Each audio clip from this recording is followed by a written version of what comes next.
बच्चों एक फुटबॉल को किक करने पर वो पैराबोलिक पाथ फॉलो करती है, लेकिन अगर मैं एक रॉड को थ्रो करूं तो क्या उसके भी हर एक पॉइंट की ट्रैजेक्टरी पैराबोलिक होगी? हो सकता है आप इंट्यूटिवली इस बात का जवाब ना दे पा रहे हो, but once you have studied centre of mass portion of this chapter, आप कॉन्फिडेंटली देख पाएंगे, समझ पाएंगे कि रॉड का केवल सेंटर या centre of mass he parabolic trajectory follow करता है। बच्चों अगर आपने क्रिकेट कमेंट्री में कभी सुना हो, जब खास तौर पर कभी लंबा छक्का जाता है तो कमेंटेटर्स बोलते हैं कि शायद बॉल ने बैट के स्वीट पॉइंट के साथ कांटेक्ट किया है। अब ये स्वीट पॉइंट क्या है? स्वीट पॉइंट बच्चों एक्चुअली एक स्पेशल पॉइंट होता है बैट के ऊपर, जिससे यदि बॉल कोलाइड करती है तो मैक्सिमम डिस्टेंस ट्रैवल करती है। जब आप इस चैप्टर में कॉम्प्लेक्स मोशन की स्टडी करेंगे तो इस स्वीट पॉइंट को भी आप ईजिली समझ पाएंगे। बच्चों आपने कभी रोलिंग व्हील का फोटोग्राफ देखा हो तो इसका अपर हाफ ब्लर्ड होता है कंपेयर टू लोअर हाफ, और अगर नहीं देखा तो आप अपने मोबाइल कैमरे से किसी रोलिंग व्हील का फोटोग्राफ लीजिए और इस बात को ऑब्जर्व कीजिए। आखिर ऐसा क्यों होता है? तो इस चैप्टर में जब आप रोलिंग पोर्शन पढ़ेंगे तो आप इस बात को भी इजीली समझ सकते हैं। बच्चों ये एक इंटरेस्टिंग चैप्टर है जिसमें आपको कई रियल टाइम सिचुएशंस देखने को मिलेंगी, लेकिन एट द सेम टाइम ये चैप्टर्स बच्चों मैथमेटिकली कॉम्प्लेक्स भी है। तो इस चैप्टर में आपको अपने अर्नेस्ट एंडेवर्स देने होंगे, आपको हार्डवर्क करना होगा। इनफैक्ट अगर आप कहीं भी अटकें तो टीचर्स से रिपीटेडली पूछना होगा, तभी आप इस चैप्टर में कॉन्फिडेंस एक्वायर कर पाएंगे। आइए बच्चों जान लेते हैं इस चैप्टर के इंपॉर्टेंट टॉपिक्स क्या हैं।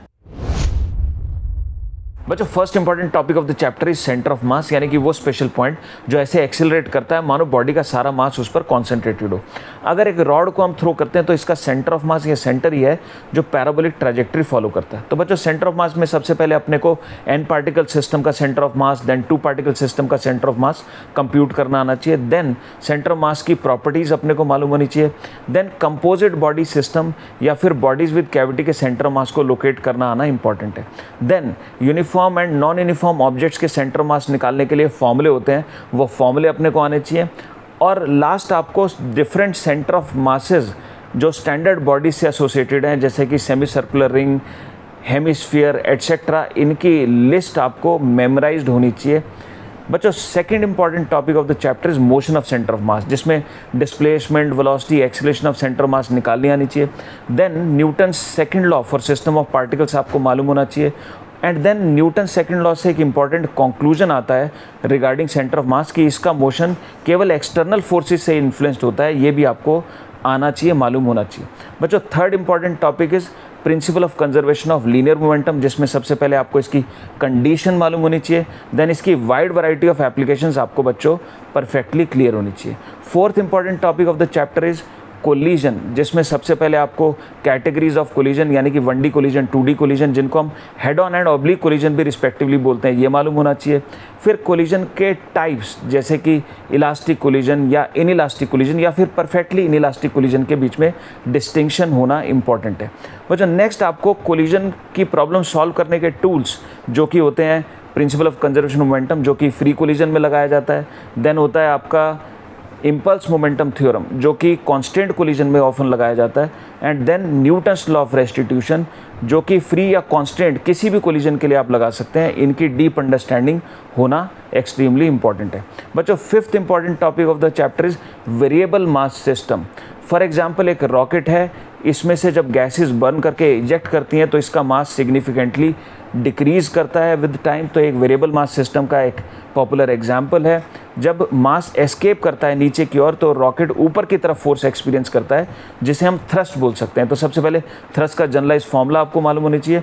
और फिर इसकी 3 खास एप्लीकेशंस, पहली रॉकेट प्रोपल्शन, दूसरी सैंड ट्रॉली प्रॉब्लम और तीसरी फॉलिंग चेन प्रॉब्लम्स की अच्छी प्रैक्टिस आपको बच्चों होना एक्सट्रीमली इंपॉर्टेंट है। बच्चों sixth important topic is rotational kinematics, जिसमें आपको सबसे पहले एंगुलर वेरिएबल्स यानी कि angular displacement, angular velocity, angular acceleration, इनके कॉन्सेप्ट क्लियर होने चाहिए। देन आपको यूनिफॉर्म एंगुलर एक्सीलरेशन के केस की खासी प्रैक्टिस होनी चाहिए। Then non uniform angularly accelerated motion के क्वेश्चंस भी आपने किए होने चाहिए, जिसमें इंटीग्रेशन डिफरेंशिएशन लगता है। बच्चों seventh important topic of the chapter is torque. Torque यानी कि रोटेशनल इफेक्ट ऑफ फोर्स, जो कि आपको सबसे पहले किसी पॉइंट के रिस्पेक्ट में कैलकुलेट करना आना चाहिए, देन सेकेंडली किसी एक्सिस के रिस्पेक्ट में कैलकुलेट करना आना चाहिए, देन आपको टॉर्क ऑफ कपल कैलकुलेट करना आना चाहिए, एंड देन बच्चों आपको effective point of application of force भी कंप्यूट करना आना इंपॉर्टेंट हो जाता है। बच्चों 8th important topic of the chapter is moment of inertia या रोटेशनल इनर्शिया, जो कि एक्चुअली मास या इनर्शिया का रोटेशनल काउंटर पार्ट है, जिसमें सबसे पहले इसका physical significance, then system of particles के लिए कैसे कंप्यूट करते हैं ये आपको मालूम होना चाहिए, then moment of inertia of body कैसे कैलकुलेट करते हैं, जिसके दो मेथड्स होते हैं एक्चुअली, एक होता है मेथड ऑफ इंटीग्रेशन और दूसरा होता है using theorems, parallel axis theorem and perpendicular axis theorem. बच्चों जब आप मोमेंट ऑफ इनर्शिया कैलकुलेट कर लेंगे डिफरेंट बॉडीज़ के, तो एक आप लिस्ट तैयार कर लेंगे और इस लिस्ट को आपको बार बार रिवाइज करना है एग्जाम में जाने से पहले। अगर आप इस लिस्ट को रिवाइज नहीं करेंगे तो एग्जाम में हो सकता है फॉर्मूले याद ना आए और फॉर्मूले काम आ जाते हैं, और फाइनल एग्जाम से पहले तो खास तौर पे आपको इस लिस्ट को 2-3 बार अच्छे से मेमोराइज करने की कोशिश करनी होगी।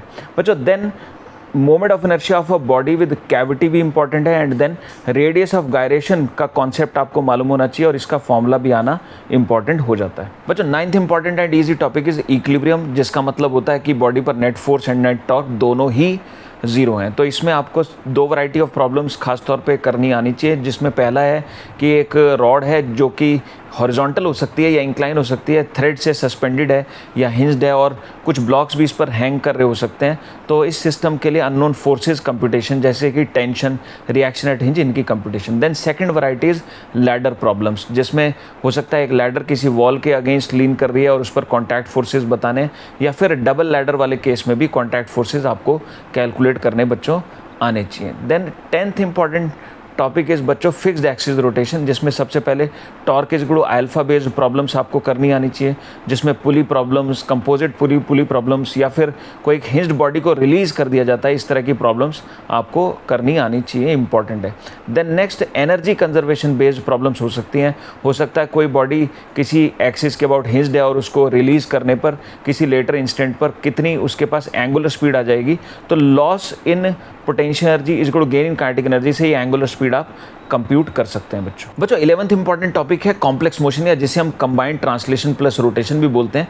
इसमें सबसे पहले आपको बॉडी के डिफरेंट पॉइंट्स की वेलोसिटी, एक्सेलरेशन और बॉडी की काइनेटिक एनर्जी कंप्यूट करनी आनी चाहिए, जो कि दो अप्रोचेस से किया जा सकता है। पहली अप्रोच है superposition of translation and rotation की अप्रोच, और दूसरी अप्रोच है इंस्टेंटेनियस एक्सिस ऑफ रोटेशन की approach. Instantaneous axis of rotation बच्चों याद रखिएगा एक ब्यूटीफुल कॉन्सेप्ट है, जिसकी मदद से हम प्रॉब्लम्स ईजिली सॉल्व कर पाते हैं, तो इसकी तरफ आप खास ध्यान दीजिएगा। देन नेक्स्ट आपको रोलिंग के डिफरेंट केसेस मालूम होने चाहिए, जिसमें forward slipping, backward slipping, pure rolling, then pure rolling या रोलिंग ऑन इंक्लाइंड या curved surface, then rolling on moving surface की आपको नॉलेज होना इंपॉर्टेंट है। देन बच्चों 12th important topic is angular momentum, जिसमें सबसे पहले इसकी कंप्यूटेशन खासतौर पे पार्टिकल के लिए या फिक्स्ड एक्सिस रोटेशन में या फिर कंबाइंड मोशन में आना इंपॉर्टेंट है। देन आपको relation between angular momentum and torque आना चाहिए। देन आपको angular momentum conservation principle and its applications, जिसमें खास तौर पर आपकी कोलिजन वाली प्रॉब्लम्स आ जाती हैं, रोलिंग वाली प्रॉब्लम्स आ जाती हैं, या रोटेटिंग टेबल वाली प्रॉब्लम्स, और बहुत सी वैरायटी होती है, उनकी प्रैक्टिस आप ज़रूर कीजिएगा, इंपॉर्टेंट है बच्चों। नेक्स्ट समझ लेते हैं इस चैप्टर के इजी टॉपिक्स क्या हैं। बच्चों किसी भी चैप्टर में अपनी सक्सेस की प्रोबेबिलिटी बढ़ाने के लिए उसके इजी टॉपिक्स आइडेंटिफाइड होना ज़रूरी है। इस चैप्टर में पहला इजी टॉपिक है सेंटर ऑफ मास और दूसरा है motion of centre of mass. Actually centre of mass की problem standard usually competitive exam में आती है। Then third easy topic is principle of conservation of momentum, जिसकी आपको वैरायटी ऑफ प्रॉब्लम्स प्रैक्टिस कर लेनी चाहिए। Then fourth easy part is one dimensional या हेड ऑन कोलिजन, जिसकी प्रॉब्लम्स भी टिपिकली जो सॉल्व आप करेंगे क्लास में या असाइनमेंट में उसके सिमिलर देखने को आपको मिलेंगी एग्जाम में। Then fifth easy part is बच्चों moment of inertia. Sixth easy portion is fixed axis rotation, and seventh easy part is angular momentum in fixed axis rotation and angular momentum of particle। बच्चों first difficult topic is two dimensional या oblique collision. Second difficult topic is constrained collision. Consider कीजिए एक movable veg है जो कि ground पर है और एक बॉल उससे कोलाइड करती है और कोलिजन के बाद हमें वेलोसिटीज डिटरमाइन करनी है। ये एक कॉन्स्ट्रेंड कोलिजन का एग्जाम्पल है जिसमें कॉन्स्ट्रेंट है ग्राउंड। बच्चों थर्ड डिफ़िकल्ट पार्ट है वेरिएबल मास सिस्टम, इसकी भी अच्छी प्रैक्टिस आपको करनी चाहिए। Then fourth difficult portion is complex motion या कंबाइंड मोशन, उसमें भी स्पेसिफिकली रोलिंग के different cases. Then fifth difficult topic है बच्चों टॉपलिंग, जिसके वैरायटी ऑफ केसेस आपको अच्छे से प्रैक्टिस होनी चाहिए। और सिक्स डिफ़िकल्ट टॉपिक है angular momentum and its conservation in complex motion. बच्चों system of particles and rotational motion में गुड कमांड के लिए पहली रिक्वायरमेंट है काइनेमेटिक्स, जिसमें डिस्प्लेसमेंट, वेलोसिटी, एक्सेलरेशन के बेसिक्स एंड फॉर्मूले आपको अच्छे से क्लियर होने चाहिए। Then second prerequisite is Newton's laws of motion पर कमांड एंड एफबीडी मेकिंग की इनफ प्रैक्टिस।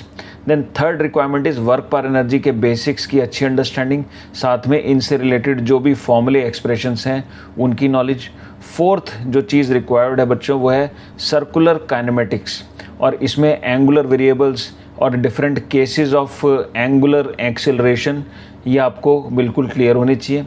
देन फिफ्थ है बच्चों कैलकुलस, खासतौर पर इंटीग्रेशन की अच्छी प्रैक्टिस, क्योंकि डिफरेंट बॉडीज़ के मूवमेंट ऑफ एनर्जी आपको निकालने होंगे, वहाँ पर इंटीग्रेशन की ज़रूरत पड़ेगी। साथ में सेंटर ऑफ मास लोकेशन में भी इंटीग्रेशन इन्वॉल्व रहता है, और डिफरेंशिएशन भी बच्चों आपको आना ही चाहिए, यानी कि ओवरऑल कैलकुलस पर अच्छी कमांड होनी चाहिए। Then sixth requirement is basic trigonometry and geometry के कॉन्सेप्ट्स आपके क्लियर होना बहुत ज़रूरी हो जाता है। बच्चों system of particles and rotational motion की 5 साल की वेटेजेस कुछ इस तरीके से हैं। नीट में 2023 में इस टॉपिक से 1 प्रॉब्लम पूछी गई थी। 22-21 दोनों ही सालों में 2 problems each were asked, and surprisingly 20 and 19 में 4 problems were asked from this topic. तो टोटल 13 प्रॉब्लम्स पूछी गई हैं which have been from easy to moderate level, और वेटेज जैसा कि आप देख सकते हैं फ्लक्चुएटिंग है।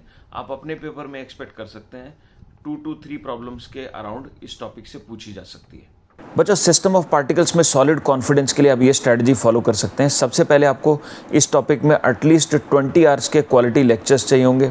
देन आपको इस टॉपिक में close to 40 hours self study करना पड़ेगा, जिसको आप 3 पार्ट्स में 3 फेजेस में डिवाइड कर सकते हैं। पार्ट 1 में इनिशियल फेज में आप इस टॉपिक को 20 आवर्स डिवोट करेंगे, जिसमें एटलीस्ट 250 to 300 प्रॉब्लम्स का क्वालिटी असाइनमेंट आपको अटेम्प्ट करना कंपलसरी है बच्चों।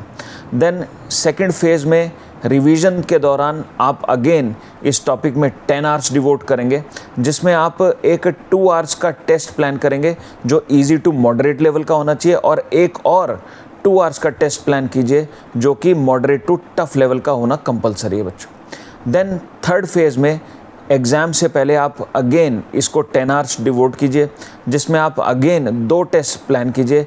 This time 1 test should be moderate to tough level and the other test should be exclusively of tough level problems. बच्चों ध्यान रखिएगा, ये टॉपिक थोड़ा सा कॉम्प्लेक्स टॉपिक है, इसमें आपको बार बार कन्फ्यूजन्स आएंगे। तो मेरी एक ये स्ट्रॉन्ग एडवाइस है कि आप अपने टीचर से या जहाँ से भी आप समझ रहे हैं, पढ़ रहे हैं, बार बार क्वेश्चंस रेज कीजिएगा। जहाँ जहाँ भी आपको डाउट आए लगातार क्लियर कीजिएगा, तभी आपके कॉन्सेप्ट्स बिल्ड होंगे, नहीं तो आप कंफ्यूज होकर के रह जाएंगे। Questions, asking the right questions is the way to understanding and developing right concepts in this chapter. बच्चों अगर आपको किसी तरह के टेस्ट, असाइनमेंट या और किसी तरह का कस्टमाइज्ड सपोर्ट चाहिए तो डिस्क्रिप्शन बॉक्स में दिए गए लिंक को आप क्लिक कर सकते हैं, आपको डेफिनेटली हेल्प मिलेगी। I wish you all the best.